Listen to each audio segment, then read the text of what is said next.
Good morning, children. Welcome to the online video of Central Public School. This is the third video on the chapter The Pipelighter. And in the second video, we completed up to page number 74, right hand side, fourth paragraph. And after that, we'll continue from there. So, father said why he was worried, because the art and woodwork were the commercial subjects that counted. And as a matter of fact, he was quite pleased with this report. It showed that Ernest was beginning to understand his duty. And that's why he became very glad, and just he took out half a crown from his pocket and gave it to the Ernest and advised him not to spend it wastefully. On this, Ernest just thanked his dad and takes coin just as the door opens to admit Uncle Tom. Now, Uncle says, and Uncle paid good evening to all, and he also said that he hoped he was not too early. On this, father replied that he was just in time to see Ernest's report. Ernest's father asked Ernest's uncle to sit down and take a look at the report card. And he also asked him that he bet that you never got one like it. Uncle, I wondered why you were throwing half crowns about. Takes report, sits in armchair, puts on his spectacles and looks quickly down the paper. So Ernest's uncle said he wondered why Ernest's father was throwing half crowns about. And after that, Ernest's uncle takes the report card, sits in the armchair and put on his spectacles and looks quickly down the papers.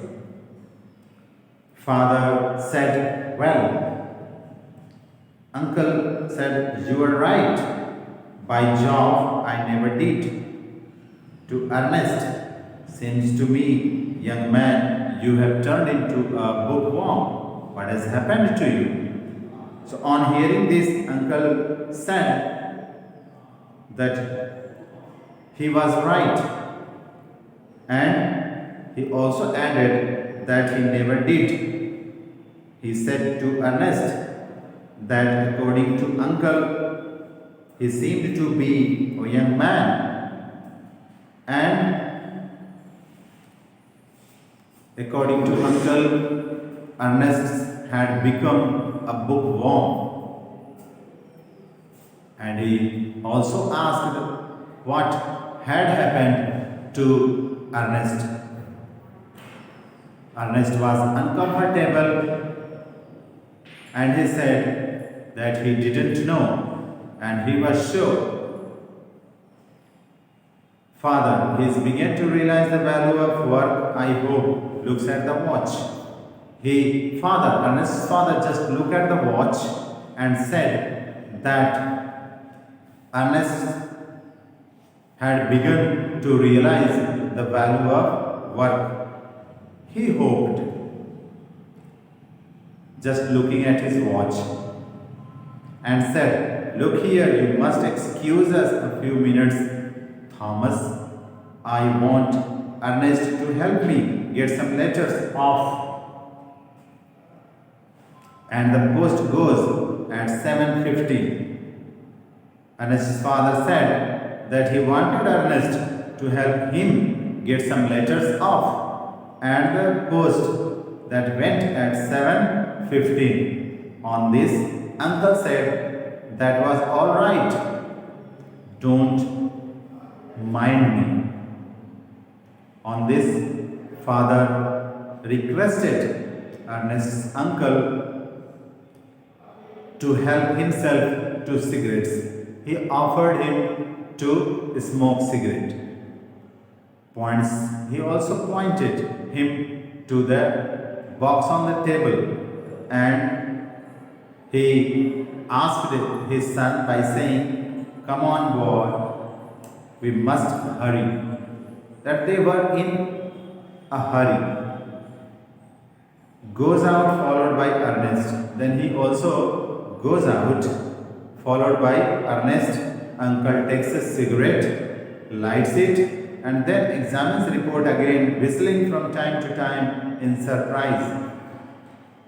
At that time, enter Mary, showing in a schoolboy who wears glasses. He is about Ernest's age. So in the meantime, Ernest's father went out followed by Ernest, and in this time Ernest's uncle just takes out cigarette from its box and just lighted it, and then started examining the report again, and he was also whistling from time to time in surprise.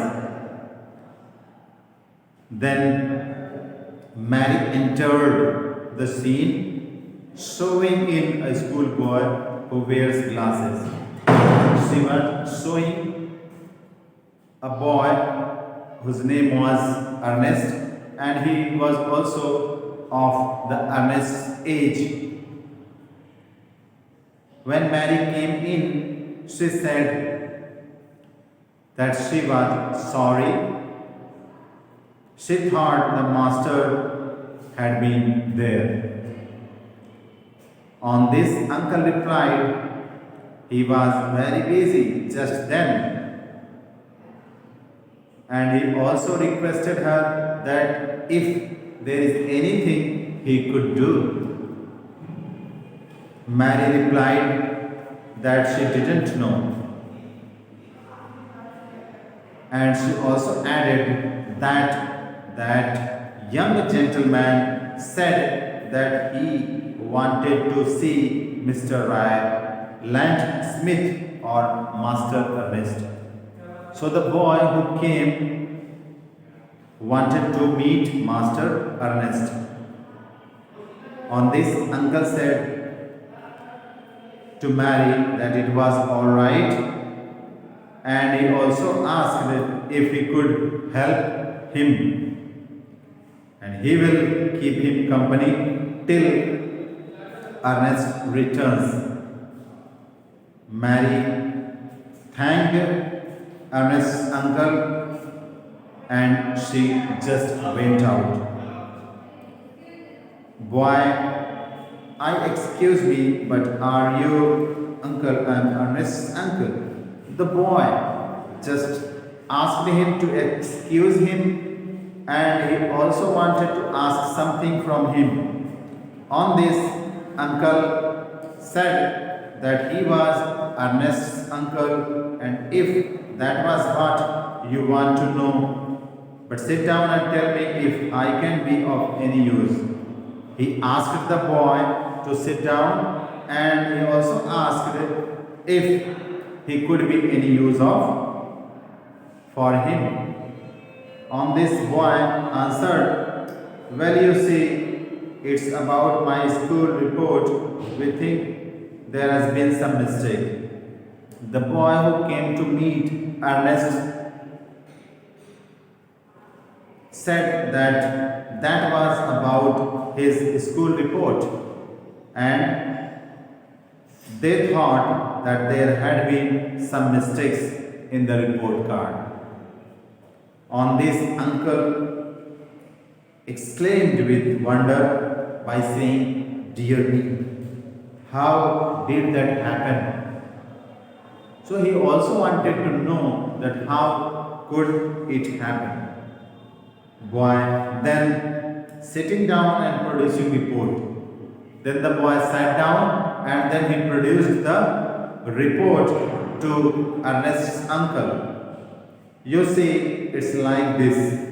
My name is Edward Roger Smith, and I am in the same form as Ernest Ryland Smith. Only I am plain Smith, and he is hyphenated. So what did the boy say? The boy said that this mistake was due to our name, because his name was Edward Roger Smith and he was in the same form as the Ernest Ryland Smith was. And according to the boy who came to see Ernest, he was plain Smith and the Ernest was hyphenated. On this, uncle wanted to know he is what? So he wanted to know what he was. Boy answered, you know, he has got a dash between Ryland and Smith. He had got some word between Ryland and Smith. There is a dash.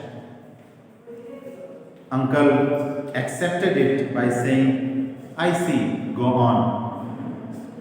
Boy said, well, old Jonah, that's our form master, never troubles to put our full names on report, only ERS.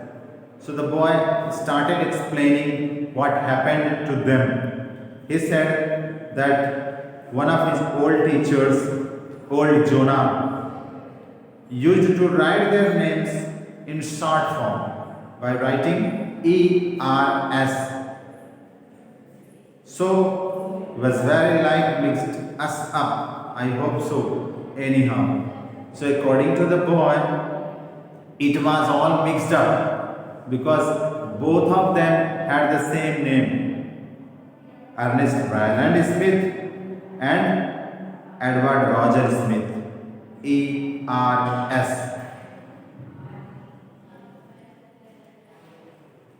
Uncle wanted to know why is your report so very bad.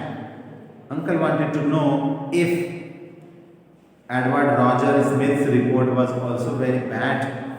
Boy answered that it can't be mine. That's just what I am saying.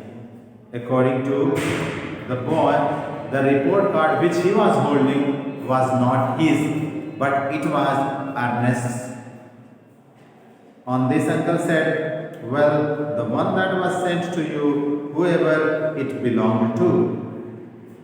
Then the uncle wanted to know that the report card which was sent to him belonged to whom? Boy, bitterly, it was bad enough for dad to say he would cut my pocket money for a month. On this, boy just continued saying to Ernest's uncle, and he said that it was bad enough for dad to say he would cut my pocket money for a month, because Ernest had got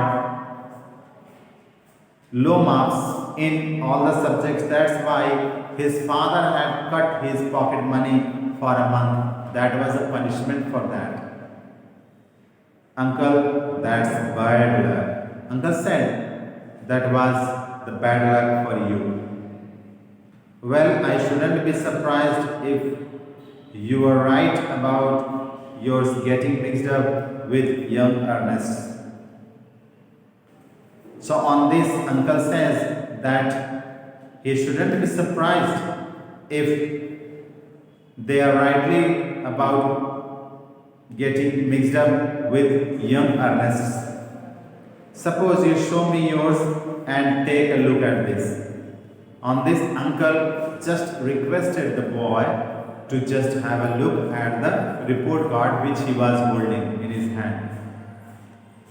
Then they exchanged the report cards.